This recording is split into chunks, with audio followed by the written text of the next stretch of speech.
ওকে, সবাই বলবে। আমার কাছে মনে হয় এটাই তো কাম্য। একটা ঈদ তো সবাইকে ঘিরে।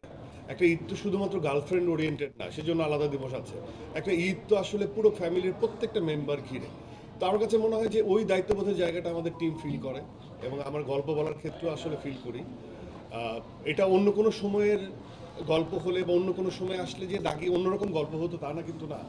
কিন্তু উই আর ব্লেসড যে আমরা এটা ঈদের আমরা রিলিজ করেছি, এবং এটা ঈদের গল্প, এবং সবাই ঈদের আমেজ ঘটিয়ে পরিবারের পুরো সদস্য নিয়ে এসে দেখছে, এবং একই অর্থে সবার কাছেই ভালো লাগছে। এটা বয়স কম যার তারও ভালো লাগছে, যে বৃদ্ধা তারও ভালো লাগছে, সেও এনজয় করছে। এবং আমি আস্তে আস্তেও এক্সপিরিয়েন্স করছি, আমি আস্তে আস্তে আমার এই আপনাদের এসকেএস টাওয়ারের গেটে এক টোটালি অনেক 10-20 জনের একটা টিমের সাথে দেখা হলো, তার পুরাই ফ্যামিলি। এবং তারা যে আমাকে, মানে একজন পারফর্মারের এই দোয়া ছাড়া, মানে ছবি তো তোলাই যায়, কিন্তু তারা যে মুখ দিয়ে যে দোয়াটা দিচ্ছেন, এটাই আমার কাছে মনে হয় যে অনেক সম্মানের। এটাই আমি অর্জন করতে চাই। হ্যাঁ।